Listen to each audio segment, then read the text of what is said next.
अस्सलामुअलैकुम। आज हम इलेक्ट्रोकेमिस्ट्री का एक और एस्पेक्ट डिस्कस करने जा रहे हैं जिसको कहते हैं electrochemical reaction. Electrochemical reaction basically electrochemistry की बेसिक है।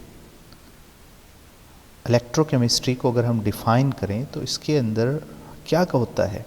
Electrochemistry is the branch of chemistry that deals with the interconversion of chemical energy and electrical energy. In other words, chemical energy can be changed into electrical energy can be changed into the chemical energy, और इसी को हम electrochemical reactions कहते हैं। और electrochemical reactions को electrochemistry के अंदर स्टडी किया जाता है। अच्छा जी, अब इसके अंदर क्या होता है इलेक्ट्रोकेमिकल रिएक्शंस में? एक तो रेडॉक्स रिएक्शंस हो रहे होते हैं और दूसरा it involve the redox reaction. Second one, it explain how electron transfer between the substances. किस तरह इलेक्ट्रॉन एक्सचेंज होते हैं, कैसे रिएक्शन हो रहे होते हैं। और batteries, electrolysis, collisions, fuel cells, ये सारी प्रैक्टिकल एग्जाम्पल्स हैं इलेक्ट्रोकेमिकल रिएक्शंस की। फॉर एग्जांपल, बैटरी के अंदर या सेल के अंदर केमिकल एनर्जी जो है वो चेंज होती है इलेक्ट्रिकल एनर्जी में। हम ये भी कह सकते हैं कि स्पॉन्टेनियस रिडॉक्स रिएक्शन हो रहा होता है बैटरी सेल के अंदर। और इलेक्ट्रोलिसिस के अंदर भी रिडॉक्स रिएक्शन होता है।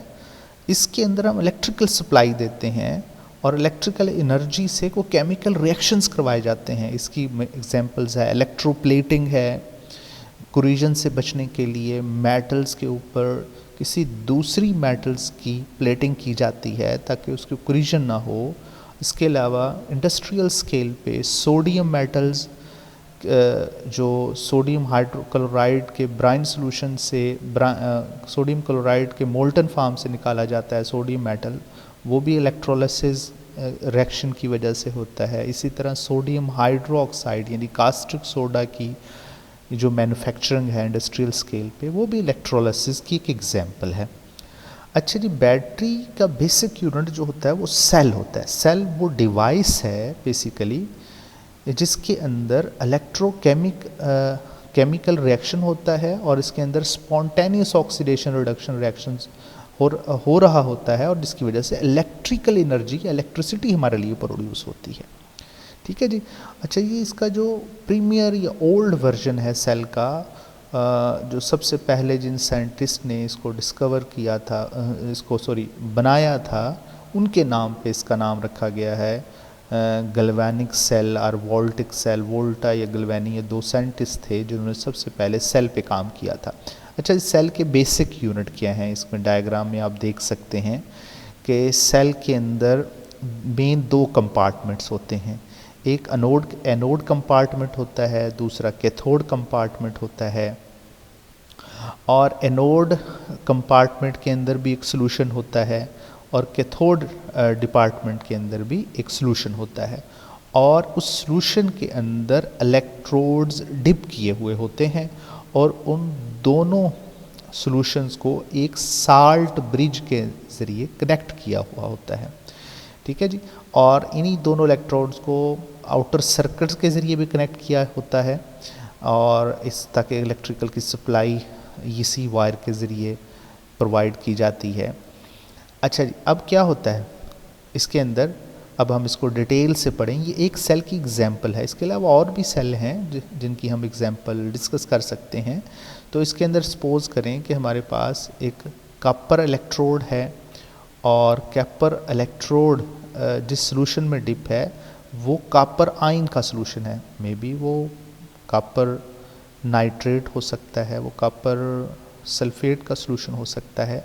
अच्छा जी, दूसरे के अंदर जिस कैथोड डिपार्टमेंट के अंदर जिसमें सिल्वर एज ए कैथोड के तौर पे उसमें सॉल्यूशन में डिप किया होता है, वो सॉल्यूशन सिल्वर नाइट्रेट का है। अच्छा जी, जो साल्ट ब्रिज होता है इसके अंदर भी एक jelly type solution aqua solution fill किया हुआ होता है। इसमें हम एग्जांपल ले लेते हैं, वो भी कुछ साल्ट होना चाहिए, स्ट्रॉन्ग इलेक्ट्रोलाइट होना चाहिए, सपोज करें जैसे पोटाशियम नाइट्रेट है। अच्छा, जैसे ही हम कॉपर एज ए एनोड के तौर पे एक्ट कर रहा है, सपोज करें यहाँ पे, और सिल्वर एज ए कैथोड के तौर पे एक्ट कर रहा है, दोनों इलेक्ट्रोड्स को हम कनेक्ट कर लेते हैं, और कनेक्ट करने के बाद इसके अंदर स्पॉन्टेनियस रिएक्शन स्टार्ट हो जाता है। अच्छा, स्पॉन्टेनियस रिएक्शन में होता क्या है, जो एनोड होते हैं वो अपना इलेक्ट्रॉन देते हैं, यानी कॉपर जो है वो कॉपर मेटल कॉपर आयन की फॉर्म में सॉल्यूशन में डिसॉल्व होता रहेगा और इलेक्ट्रॉन रिलीज़ करेगा, और जब इलेक्ट्रॉन रिलीज़ करेगा ये इलेक्ट्रॉन जो है एनोड से कैथोड की तरफ आ जाएंगे, और कैथोड की तरफ जब जाते हैं तो सॉल्यूशन के अंदर जो सिल्वर आयंस होते हैं, ये सिल्वर आयंस ये इलेक्ट्रॉन एक्सेप्ट करते हैं और इस सिल्वर कैथोड के ऊपर डिपॉजिट होते चले जाते हैं, और दोनों के अंदर जैसे ही एक सिल्वर आयंस एनोड डिपार्टमेंट में ज़्यादा हो जाते हैं और कैथोड डिपार्टमेंट में सिल्वर आयंस कम हो जाते हैं, इन्हीं दोनों आयंस की कमी को, डेफिशिएंसी को फुलफिल करने के लिए ये वाले साल्ट ब्रिज के अंदर जो आयंस हैं वो मूव करते हैं। जैसे कि सिल्वर आयंस यहाँ पे कम हो रहे हैं तो पोटाशियम आयंस इस सॉल्यूशन में आना शुरू हो जाएंगे, और जो दूसरे कंपार्टमेंट के अंदर कॉपर आयन ज़्यादा हो गए हैं तो कॉपर आयन का काउंटर आयन जो नेगेटिव आयन है, फिर अब उसकी भी ज़रूरत है, वो फिर काउंटर आयन जो हैं वो नाइट्रेट आयंस की यहाँ पे साल्ट ब्रिज के अंदर है, वो इस सॉल्यूशन में आना शुरू हो जाते हैं। यानी कि दोनों को बैलेंस रखना ज़रूरी होता है, दोनों कंपार्टमेंट के अंदर जो पॉजिटिव आयंस हैं और नेगेटिव आयंस हैं। ठीक है जी। अब इसको रिएक्शन के लिखें, रिएक्शन को देखें तो कैसे लिखा जाएगा, सेल का रिएक्शन की ऑक्सीडेशन के हवाले से देखें तो कॉपर की ऑक्सीडेशन हो रही है, एनोड पे ऑक्सीडेशन होती है और कॉपर आयन में चेंज हो रहा है, 2 इलेक्ट्रॉन रिलीज़ हो रहे हैं, और ये 2 इलेक्ट्रॉन्स कहाँ जा रहे हैं, 2 इलेक्ट्रॉन कैथोड डिपार्टमेंट की तरफ जो आए हैं वो सिल्वर आयन जो सॉल्यूशन के अंदर मौजूद थे उन्होंने एक्सेप्ट किए, एक्सेप्ट सिल्वर मेटल्स की फॉर्म में कन्वर्ट हो गया, और इस सिल्वर में जो मेटल्स बनेंगे ये डिपॉजिट होना शुरू हो जाएंगे कैथोड इलेक्ट्रोड्स पे। ठीक है जी। अच्छा, दोनों को हम ओवरऑल रिएक्शन की सूरत में लिखेंगे तो हम राइट साइड पे जो स्पीशीज़ हैं, फॉर एग्जांपल कॉपर है और सिल्वर आयंस हैं, इनको हम लिख देंगे लेफ़्ट साइड पे, और जो राइट साइड पे हैं दो ऑक्सीडेशन रिडक्शन की स्पीशीज़ उनको हम राइट साइड पे लिख देंगे।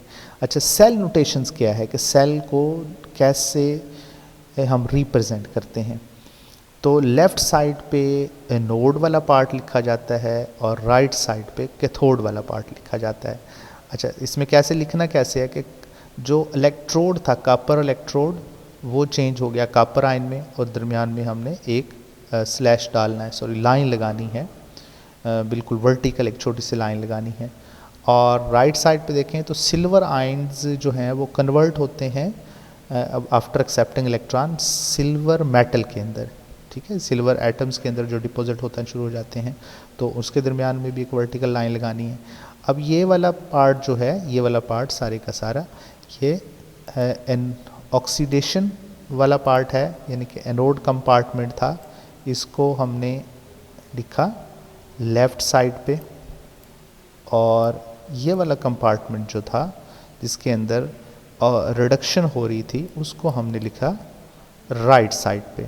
इसका मतलब ये है कि लेफ़्ट साइड पे ऑक्सीडेशन वाला पार्ट लिखेंगे हम, और राइट साइड पे हम रिडक्शन वाला पार्ट लिखेंगे, और दरमियान में 2 वर्टिकल्स लाइंस भी लगाई जाती हैं। ये 2 वर्टिकल्स लाइन जो हैं ये साल्ट ब्रिज को शो करती हैं, ये 2 वर्टिकल्स लाइन ये साल्ट ब्रिज को शो कर रही होती हैं। ठीक है जी। जितने भी सेल हैं वो इसी तरह रिप्रेजेंट किए जाते हैं, लेफ़्ट साइड पे एनोड, राइट साइड पे कैथोड यानी ऑक्सीडेशन वाला पार्ट, रिडक्शन वाला part, single line face boundary है, और डबल लाइन जो होती है ये साल्ट ब्रिज को शो कर रही होती है। ठीक है जी। अच्छा जी, अब सेल और बैटरी में क्या डिफरेंस है अगर बात करें तो सेल जो होता है सिंगल इलेक्ट्रोकेमिकल यूनिट होता है जिसके अंदर एक कैथोड होगा और एक एनोड होगा। अगर बहुत ज़्यादा सेल आपस में कंबाइन कर दिए जाएं तो वो बैटरी बन जाती है। सेल की डेफिनेटली वोल्टेज कम होती है, यानी कम से कम जो सेल होता है वो छोटे से छोटा सेल 1.5 वोल्ट का होता है। अगर इस तरह कई सेल मिला लिए जाएं तो वो बैटरी बन जाती है। जैसे कार बैटरी है 12 वोल्ट की होती है, इसमें कई सेल के यूनिट होते हैं। पावर कैपेसिटी डेफिनेटली उसकी ज़्यादा कम होती है, सेल की बैटरी की ज़्यादा होती है। इसमें सिंगल एक एनोड होता है, कैथोड होता है, लेकिन यह है कि बैटरी के अंदर मैनी सेल्स कनेक्टेड होते हैं। तो ये आपने डेली लाइफ में ऐसे सेल देखे होंगे, इनको हम सेल बोल रहे होते हैं क्योंकि इनके सेल्स के अंदर एक एनोड और एक कैथोड होता है। स्मॉल वोल्टेज है इनकी होती है, स्ट्रक्चर में भी छोटे होते हैं। घड़ियों में इस्तेमाल किए जा सकते हैं, छोटे छोटे इलेक्ट्रॉनिक डिवाइसेस के लिए इन्हें इस्तेमाल किया जाता है। और ये हमारे पास बैटरीज़ हैं। बैटरीज़ तो मोस्टली कार बैटरीज़ हैं, बाइक बैटरीज़ हैं। ये आम तौर पे आपने डेली लाइफ में इनको देखा होता है। ठीक है जी, ये एक आपको पता लग गया इलेक्ट्रोकेमिकल रिएक्शन क्या है, इसके अंदर फिर सेल क्या है, उसकी कंस्ट्रक्शन क्या है, उसके नोटेशंस कैसे होती हैं और सेल और बैटरी में डिफरेंस क्या है। होप सो आपको ये सारा कंसेप्ट समझ में आ गया हो। नेक्स्ट वीडियो में हम कुछ नए कंसेप्ट लेकर आएंगे। तब तक के लिए अल्लाह हाफिज़।